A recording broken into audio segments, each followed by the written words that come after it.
ఏపీలో 57 మంది డాక్టర్లు గల్లంతయ్యారు. అలానే మిస్సింగ్ కేసులు ఫైల్ కాలేదు. ఆ 57 మంది చేసిన నిర్వాకానికి రికవరీ ఆపరేషన్ చేపట్టారు అధికారులు.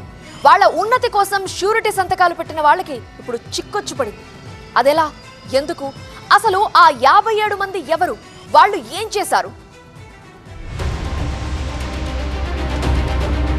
ఏపీలో వైట్ కోట్ స్మార్ట్ క్రైమ్. సర్కార్ ఖజానాకు కోట్లలో గండి కొట్టారు 57 మంది డాక్టర్లు. ఎంబీబీఎస్ తర్వాత ప్రభుత్వ కొలువులో చేరారు. ప్రభుత్వ సొమ్ముతో ఎండీ చదివారు. తిరిగి డ్యూటీలో చేరాల్సి ఉండగా గాయపయ్యారు.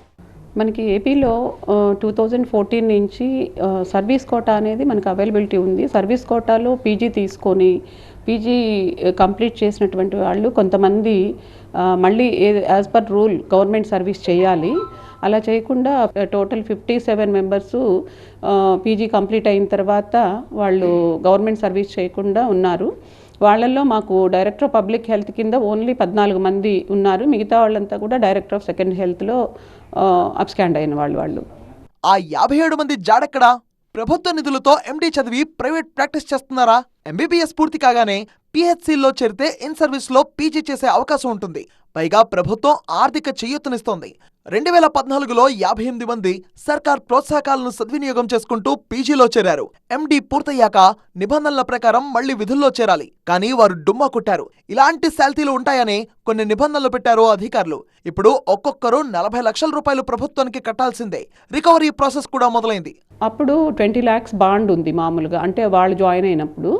తర్వాత సాలరీస్ కూడా ఉంటుంది కాబట్టి టోటల్లీ ఒక 40 lakhs దాకా, 35 to 40 lakhs దాకా వాళ్ళు పే చేయాల్సి ఉంటుంది గవర్నమెంట్కి.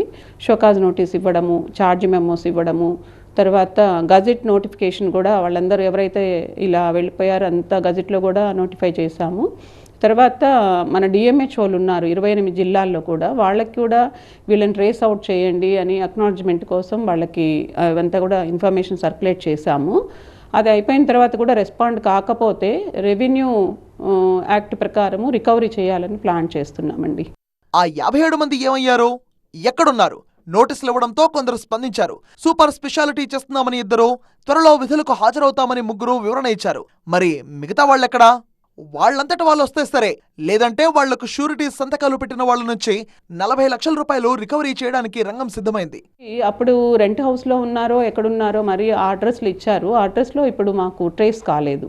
సో అందువల్ల ఈ విధంగా సెర్చ్ చేశాము. లేదంటే రెవెన్యూ రికవరీ యాక్ట్ కింద వాళ్ళ దగ్గర ఇది చేయడము, లేదంటే at the time of PG అడ్మిషన్లో ఇద్దరు షూరిటీ పెడతారు మాకు.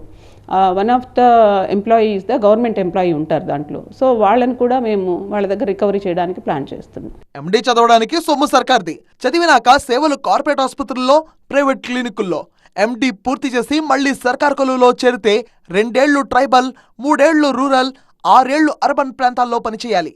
అది ఎగ్గొట్టి ధనార్జనే ధ్యేయంగా ప్రైవేట్ క్లినికులు పెట్టుకున్నారని పసిగట్టారు అధికారులు.